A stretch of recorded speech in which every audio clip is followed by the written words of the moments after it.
My full name is Chukwueke Victor Chukwueke. But I go by Victor.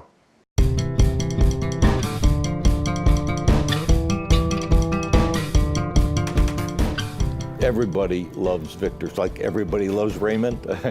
Everybody loves Victor. He has this sense of purpose. It's very inspiring. My dream is to become a missionary doctor. We are in Toledo, Ohio, waiting to start medical school on Monday. When school starts, it's going to be so busy.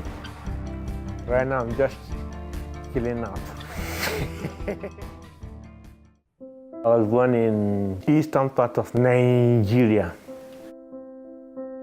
My mom and my dad, both of them are farmers. I had a big tumor. It's called neurofibromatosis type 1.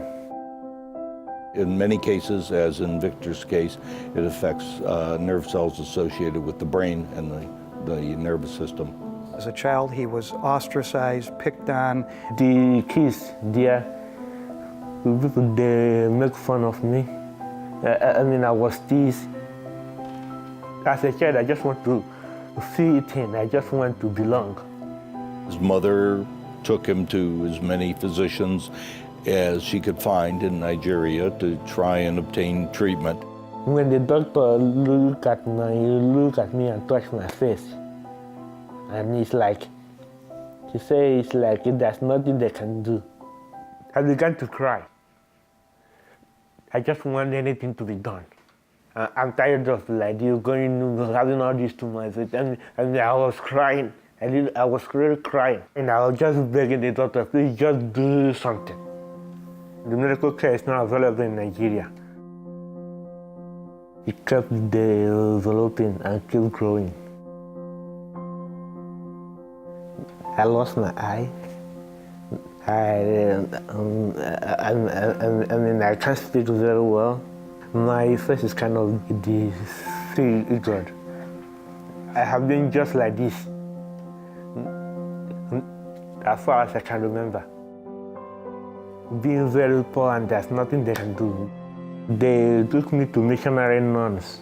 They took me in and provided for me to come here. He came here not knowing the language. He didn't know what was going to happen to him. He began having surgeries for the treatment of his disease. Started to learn English, attended community college, transferred to Wayne State, and then ended up in our cancer research laboratory.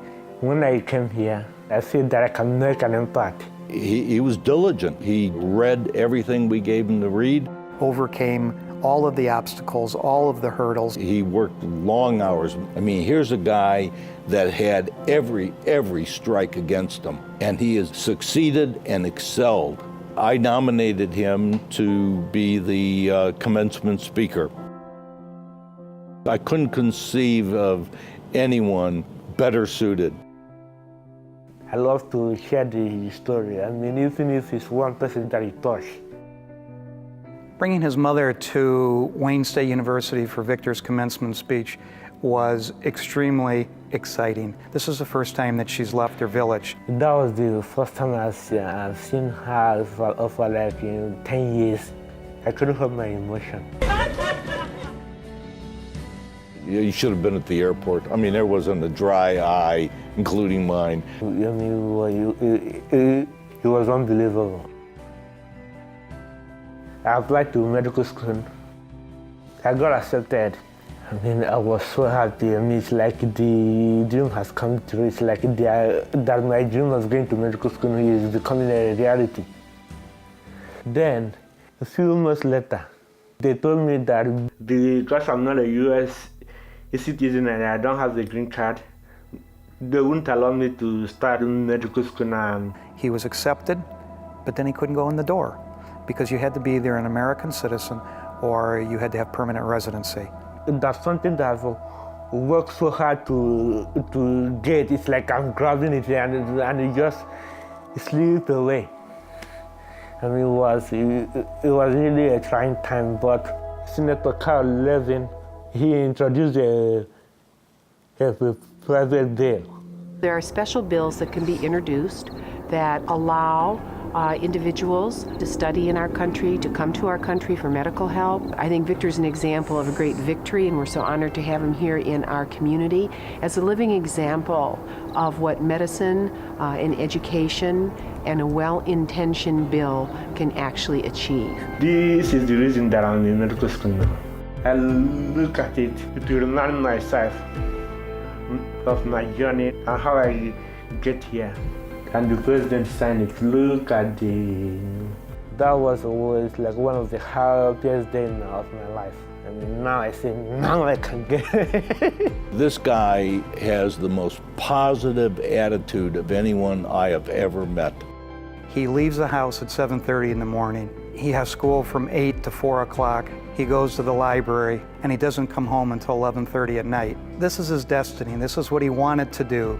I don't want to be defined by just the NF alone.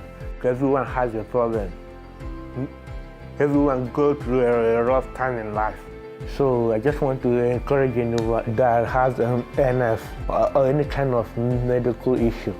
You have the thing just to accept who you are and try to find a way to move forward and enjoy life. The main thing is what is inside.